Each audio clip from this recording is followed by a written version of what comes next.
Christian Harris. Christian works with us in the Toronto office and is an agent, and had an interesting scenario come up this week which we thought we'd share with all of our clients and viewers at our website. So Christian, why don't you tell us a little bit about this particular situation?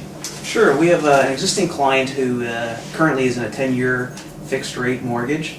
They are 3 years into that mortgage, 7 years to go, and their rate is 5.25% on it, and they're looking to see if it makes sense to get out of their existing mortgage, take advantage of today's low interest rates, and to see what the penalty would be, and if that is going to equal the savings they're going to make in the next 5 to 7 years. Okay, so before you go into the details, why don't we just throw this up on the board, just give everyone a visual. So they have a existing mortgage with $380,000 left, Yes. and they originally took a 10-year term, of which they have 7 years left, which means that 3 years have expired at this point. So have we figured out what the actual penalty is to get out of this particular mortgage? The penalty will be $5,500.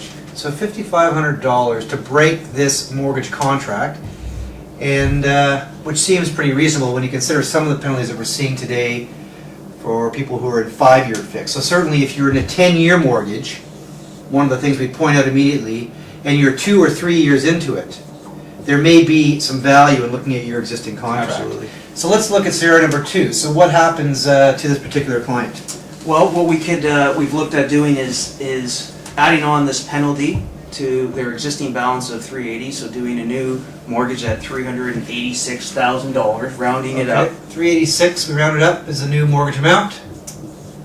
At today's current 5-year rate, 3.79%.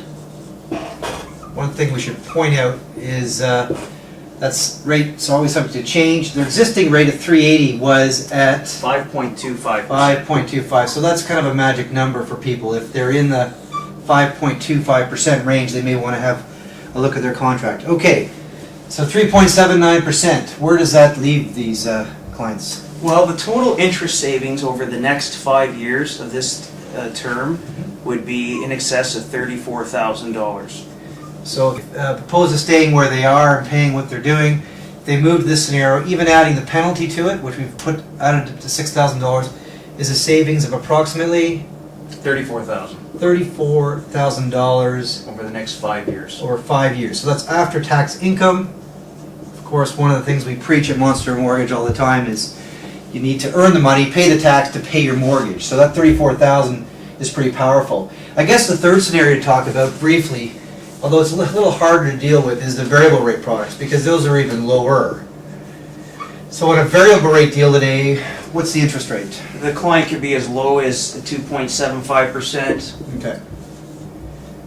So one thing that's difficult when you're talking about breaking a current mortgage and going to a variable is that although prime rate in Canada has dropped significantly over the last year or two to now a low of 2.25, we don't know when rates are going to increase. So by only using a variable as your guide to when and how you should break a mortgage might be a little misleading. Is that a fair comment?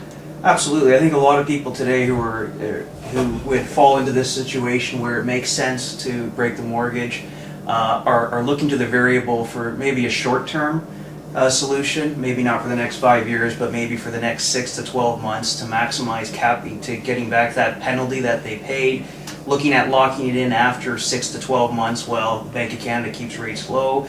And the thinking is as long as they lock in to lower than they were before, they have saved thousands of dollars. So there's a couple options here, whether you go directly into the 5-year or ride the variable out for a year or so and see what happens after that. So the variable being 1 point lower obviously would offer an additional savings of $6,000 or $7,000 over the term again. Absolutely. Then that number would be more like $46,000, but there is a couple Variables that we can't control. Right. One of the interesting things about this particular client is they also had some outside debt that was at a higher interest rate than both the mortgage and obviously the new mortgage. So this particular client used this opportunity to break the contract to not only redo the mortgage but to refinance it, and they rolled in. They rolled in $50,000, and their payment on that $50,000 was $1,000 a month, which is now, so for cash flow purposes, they were spending $2,400 on the mortgage plus $1,000 on this other debt for a total of $3,400. By keeping the amortization exactly where they were as of today, they've saved $700 or actually closer to $800 on their monthly cash flow, which they now can apply towards the mortgage. That would even exaggerate this interest savings a lot more. So. Yeah, so a good scenario and one that's out there. Well, I guess what you take away here is you need to read your mortgage contract, understand where you are today, and if you have a 5, 7, or 10-year term that right now is a year or two expired, you really want to have a look at that contract. So that's the answer to a great scenario this week. If you have any other questions, by all means, send us a note at info@MonsterMortgage.ca. Watch our show Hot Property on CP24 5 to 6 on Fridays. It's a call-in show and a great opportunity. So we'll have Christian and other agents from Monster Mortgage day to day answering questions that our viewers and our clients send in. So thanks for watching, and we'll see you soon.